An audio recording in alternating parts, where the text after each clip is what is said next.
Congratulations, President Trump. Moi, je ne sais pas ce qu'eux ils pensent. Vous savez, personne ne va venir.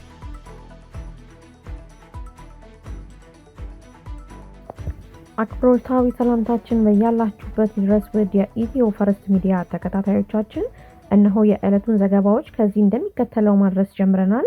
ከዜናዎቹ ጋር አብራችሁን ቆዩ። በተጠናቀቀው የ2018 በጀት ዓመት ከ6000 በላይ የተለያየ መጠን ያላቸው የመጠጥ ውሃ ፕሮጀክቶች ተጠናቀው ለአገልግሎት መብቃታቸውን የውሃና ኢነርጂ ሚኒስተር ኢንጂነር ሀብታሙ ኢተፋ ገለጹ። ሚኒስተር ኢንጂነር ሀብታሙ ኢተፋ ለኢዜአ እንደገለጹት በንጹህ መጠጥ ውሃ ዘርፍ የተከናወኑ ሰፋፊ መሰረተ ልማት ስራዎች የውሃ አቅርቦትና ተደራሽነት ሽፋንን አሳድገዋል። በተለይም በገጠር አካባቢ ከግማሽ ሰዓት በላይ በእግራቸው ተጉዘው ውሃ የሚቀዱ እናቶችን እንግልት በመቀነስ በኩል ተጠቃሚነታቸውን አሻሽለዋል ብለዋል።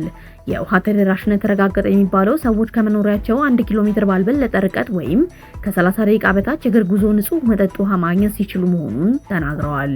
በኢትዮጵያ የንጹህ መጠጥ ውሃ አቅርቦት ከጊዜ ወደ ጊዜ እየተሻሻለ መምጣቱን ጠቁመው ይህም ማህበረሰቡን ወደ ዓለም አቀፍ የተደራሽነት ደረጃ የሚያቀርቡ ትላልቅ እርምጃዎች መሆናቸውን ጠቅሰዋል። በፌደራል መንግስትና ከልማት አጋሮች በሚገኝ ገንዘብ በገጠርና በከተማ አካባቢዎች የውሃ ማስፋፊያ ፕሮጀክቶች በስፋት መከናወናቸውን ገልጸዋል። በተጠናቀቀው የ2018 በጀት ዓመት በፌደራል በክልልና በከተማ አስተዳደሮች ከ6000 በላይ የተለያየ መጠን ያላቸው የንጹህ መጠጥ ውሃ ፕሮጀክቶች ተገንብተው ለአገልግሎት በቅተዋል ነው ያሉት። ፕሮጀክቱ ለአገልግሎት መብቃታቸው ሀገራዊ የንጹህ መጠጥ ውሃ ተጠቃሚዎችን ቁጥር ወደ 84 ሚሊዮን ወይም ወደ 75% ከፍ እንደሚያደርገው አስታውቀዋል። ይህም መንግስት የንጹህ መጠጥ ውሃ ተደራሽነትና መሰረተ ልማትን ለሁሉም ለማዳረስ የሚያደርገው ጥረት እውን መሆኑን ያሳያል ብለዋል። በተለይም ድርቅ ተጽዕኖ በሚያሳድርባቸው የሀገሪቱ አካባቢዎች ዘላቂ የውሃ አቅርቦትን ለማረጋገጥ ቅድሚያ ተሰጥቶ መስራት ተጠናክሮ እንደሚቀጥል አረጋግጠዋል። በቀጣይም በተለይ በገጠር ለድርቅ ተጋላጭ አካባቢዎችና በፈጣን እድገት ላይ ባሉ ከተሞች ፕሮጀክቶችን በማጠናከር የንጹህ መጠጥ ውሃ አገልግሎትን ለማሳደግ በትጋት እንደሚሰራ ተናግረዋል። በአዲስ አበባ አንድ ጀንበር የአረንጓዴ አሻራ መርሃ ግብርን ማከናወን የሚያስችል ዝግጅት መጠናቀቁን የአዲስ አበባ የከተማ ውበትና አረንጓዴ ልማት ቢሮ አስታወቀ። ኢትዮጵያ ባለፉት ዓመታት ከ48 ቢሊዮን በላይ ችግኞችን በመትከል ታሪካዊ ስኬት ያስመዘገበች ሲሆን በያዝነው ዓመትም ተጨማሪ 8 ቢሊዮን ችግኞችን ለመትከል አቅዳ ወደ ስራ ገብታለች። ጠቅላይ ሚኒስትር ዶክተር አብይ አህመድ ኢትዮጵያውያን የፊታችን ሰኞ በአንድ ክንድ ተባብረው በአንድ ጀንበር 800 ሚሊዮን ችግኞችን በመትከል ሌላ ታሪክ እንዲሰሩ ጥሪ አቅርበዋል። የአዲስ አበባ ከተማ አስተዳደር የከተማ ውበትና አረንጓዴ ልማት ቢሮ የተፋሰስና አረንጓዴ ልማት ዳይሬክተር አቶ ስንታየው መንግስቱ የአንድ ጀንበር የአረንጓዴ አሻራ መርሃ ግብር ህብረተሰቡ ለአንድ ሀገራዊ ዓላማ በአንድነት የሚያሳትፍ ነው ብለዋል። ለአንድ ጀንበር የአረንጓዴ አሻራ መርሃ ግብር 176 የሚሆኑ ቦታዎች መለየታቸውን ጠቅሰዋል። እስካሁን ከተከናወኑ ተግባራት መካከል የችግኝና የጉድጓድ ዝግጅት፣ ችግኝ የሚተከልባቸውን ቦታዎች የመለየት፣ ተከላው ሳይንሳዊ በሆነ መንገድ እንዲከናወን ባለሙያዎችን የማዘጋጀት ተጠቃሽ ናቸው ብለዋል። በችግኝ ጣቢያዎች የፈሉ ችግኞች ወደሚተከሉባቸው አካባቢዎች የማጓጓዝ ተግባራት እየተከናወኑ እንደሚገኙ ጠቅሰዋል። በዕለቱ መርሃ ግብር ከ1 ሚሊዮን በላይ ችግኞች እንደሚተከሉና የጥላ የውበትና የፍራፍሬ ችግኞች እንደሚገኙበት ጠቁመዋል። በአዲስ አበባ በዘንድሮ የአረንጓዴ አሻራ መርሃ ግብር 6 ሚሊዮን ችግኞችን ለመትከል ታቅዶ እየተሰራ መሆኑን ጠቁመው እስካሁን ድረስ 5 ሚሊዮን ችግኞች መተከላቸውን ተናግረዋል።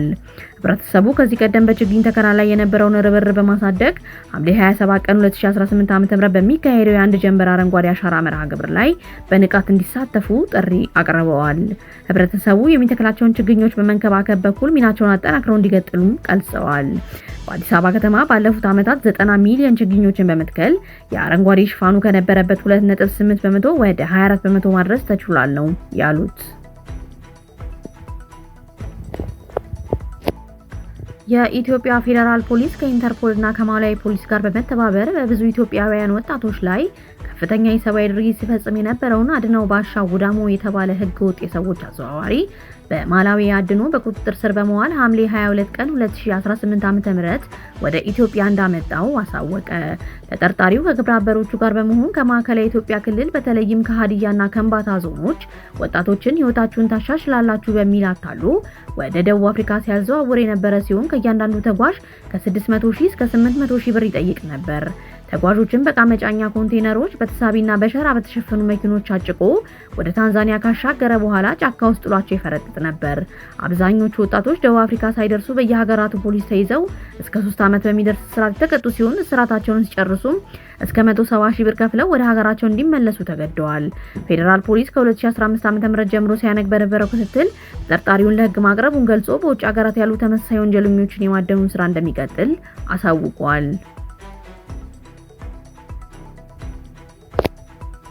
የኢትዮጵያ አየር መንገድ ከነገ ሐምሌ 25 ቀን 2018 ዓ.ም ጀምሮ ከጎንደር ሁመራ ቋሚ የበረራ አገልግሎት ሊጀምር መሆኑን አስታውቋል። የበረራ አገልግሎቱ ዘውትር ቅዳሜ ከጎንደር ወደ ሁመራ የሚደረግ ሲሆን ዘውትር ሰኞ ደግሞ ከሁመራ ወደ ጎንደር አገልግሎት እንደሚሰጥ አሚኮ ዘግቧል። በመንግስት በተገነቡ መንገዶች ላይ የሚንቀሳቀሱ ተሽከርካሪዎች ግብር ሊከፍሉ ነው። የምጣኔ ሀብት ባለሙያ የሆኑት አቶ ዋሲሁን በላይ ይህ ግብር በተሽከርካሪ ባለቤቶች ላይ የሚጣል ሲሆን ተሽከርካሪዎቹ በመንግስት በተገነቡ መንገዶች ላይ ስለሚንቀሳቀሱ በየዓመቱ የሚከፈል ይሆናል ብለዋል። ይህም ከመደበኛው የተሽከርካሪ ዓመታዊ ምርመራ ወይም ቦሎ ጋር ተያይዞ ሊመጣ የሚችል ግዴታ ነው። የምጣኔ ሀብት ባለሙያው እንደገለጹት ብዙ ጭስ የሚለቁ አሮጌ ተሽከርካሪዎች ከፍተኛ ግብር እንዲከፍሉ፣ አዳዲሶቹ ደግሞ ዝቅተኛ እንዲከፍሉ ሊደረግ ይችላል ተብሏል። ይህ የታክስ ፕሮፖዛል በሚኒስትሮች ምክር ቤት ተዘጋጅቶ ለምክር ቤቱ ለማቅረብ ዝግጅት እየተደረገ ይገኛል።